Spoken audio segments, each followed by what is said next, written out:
Perjalanan Yuk Baca Buku Rohani. Tidak terasa perjalanan kita membaca bersama selama 30 hari telah kita lewati. Jika kita boleh mengingat, alasan ketika kita mendaftar, bahkan alasan kita mulai memberikan diri kita untuk berkenalan di grup. Bersyukur ketika semua itu boleh kita lewati bersama-sama. Membaca itu ibarat perjalanan mendaki gunung.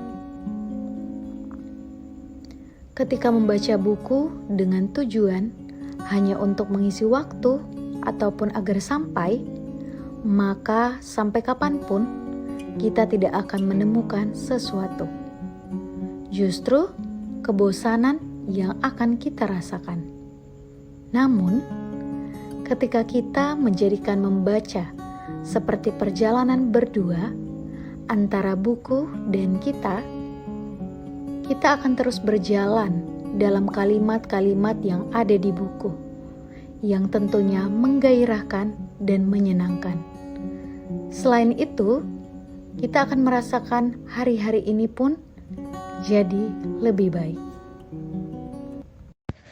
Terima kasih untuk rekan-rekan peserta yang ikut meramaikan kegiatan ini, baik yang sudah share di grup, di Instagram, atau bahkan yang sudah mengikuti sharing secara virtual. Kiranya semangat kita dalam membaca terus menyala. Sekarang kita akan mendengarkan berita nih. Hal minat baca, negara kita ternyata peringkat 2 dunia, tapi dari belakang. Pasti kalian mikir kalau alasannya itu karena buku itu ngebosenin dibanding nge-scroll FYP. Apakah ini benar? Tapi ternyata kalian salah. Karena inilah alasan sebenarnya orang Indonesia malas baca buku.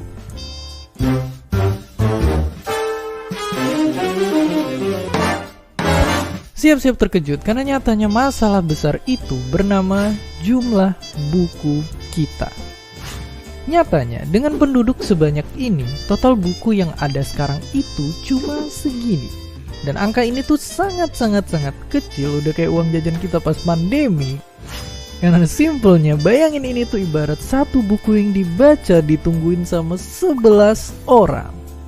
Dan ini beda kayak makanan yang tinggal dibagi, buku tentunya nggak bisa dipotong-potong. Itu pun belum ditambah sebaran buku yang banyaknya terpusat di Pulau Jawa. Padahal kalau kata organisasi yang satu ini, setiap orang itu minimal harus baca 3 buku tiap tahunnya. Dan coba kalian ingat-ingat sendiri, udah baca berapa banyak buku di tahun ini? Tapi faktanya, kalau lagi ada diskon besar-besaran, peminat buku di kita emang banyak banget. Bahkan bakal butuh 33 stadion GBK buat nampung pengunjungnya doang. Tapi tunggu dulu, sayangnya itu cuma berlaku di kota besar. Kalau lihat contohnya di tempat ini, anak-anak di sini harus sampai 60 puluhan kilometer buat ke perpustakaan umum terdekat. Yang penyebabnya adalah buku-buku yang ada di SD mereka, kebanyakan itu adalah buku dari bantuan pemerintah yang dari tahun 90-an. Ya, dari 30 tahun lalu. Ibaratnya siswa yang dulunya baca buku di sini tuh udah sampai lulus, dapat pacar, putus, dapat pacar lagi, nyari kerja, reunian, nikah, punya anak, dan anaknya masih baca buku yang persis sama. Sungguh sangat miris. Apalagi kalau kita dibandingin sama negara lain yang bisa baca rata-rata 15-30 buku tiap tahunnya. Atau bahkan kayak negara ini di mana baca udah jadi tradisi sampai ada istilah buat orang yang baca buku sambil berdiri. Males baca buku sekilas kedengaran jadi masalah yang kita semua udah tahu. Tapi nyatanya seperti yang kita bahas barusan, penyebabnya lebih dari sekedar males, apalagi kalau bukunya masih belum banyak tersedia. Padahal lewat bukulah kita bisa menjelajah dunia sihir yang tersembunyi, mengungkap misteri terbesar alam semesta, ngendap-ngendap buat nyari tahu siapa pelakunya, dan nyoba nelusurin perjalanan panjang nenek moyang kita. Dan seperti biasa, terima kasih.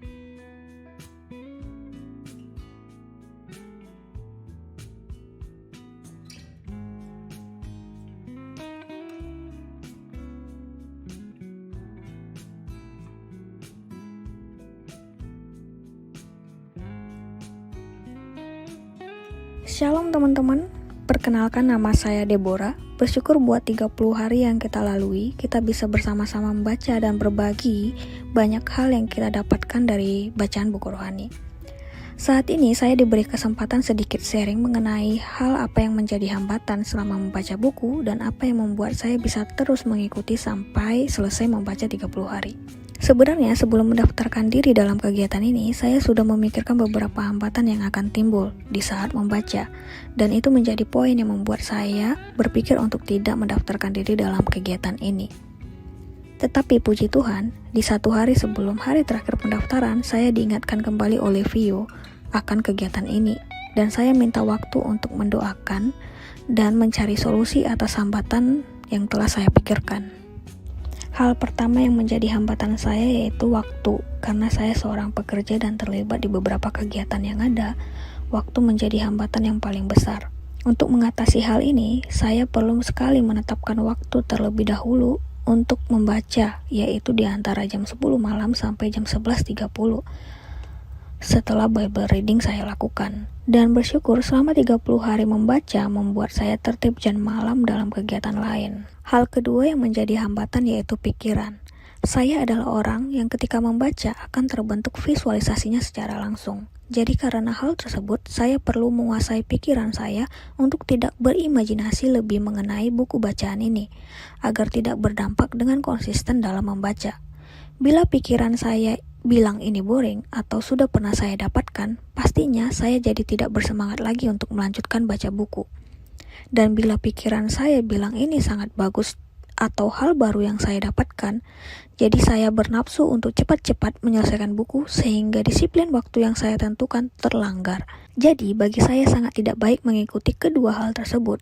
Sehingga untuk mengatasi hal ini, saya memutuskan untuk konsisten membaca hanya selama 20 menit per hari sesuai dengan anjuran dan mengkosongkan imajinasi saya atas bacaan. Dan bersyukurnya, ini adalah jadi salah satu latihan buat saya belajar dalam penguasaan diri. Bersyukur untuk dua hambatan ini tidak menjadi masalah bagi saya selama 30 hari, karena saya dengan konsisten mengikuti solusi yang telah saya buat. Tips jitu bagi saya, kenapa akhirnya saya bisa membaca setiap hari selama 30 hari ini, yaitu dengan berdoa sebelum memulai dan berdoa juga setelah saya selesai membaca. Dan di waktu yang senggang, saya akan kembali membuka buku ini untuk membuat rangkuman. Itu saja yang bisa saya sharingkan, semoga kita bisa bertemu di lain kesempatan. Terima kasih teman-teman.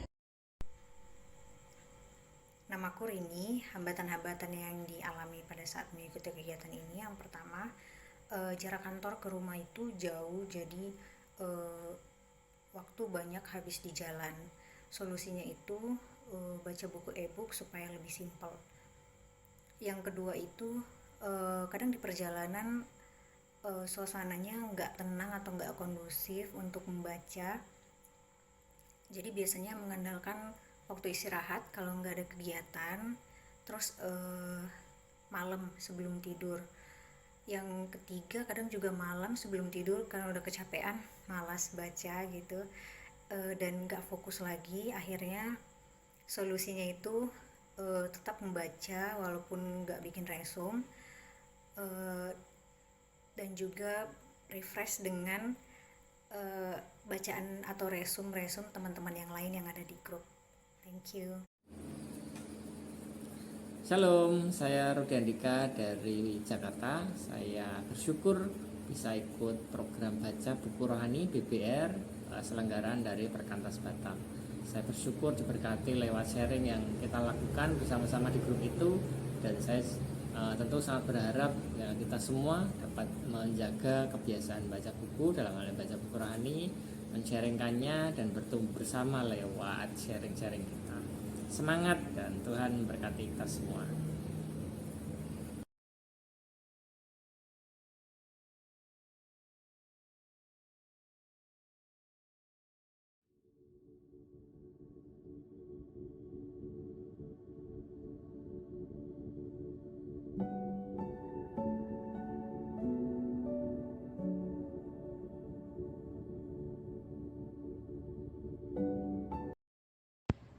Sampai bertemu kembali rekan-rekan peserta. Tuhan Yesus memberkati. Shalom.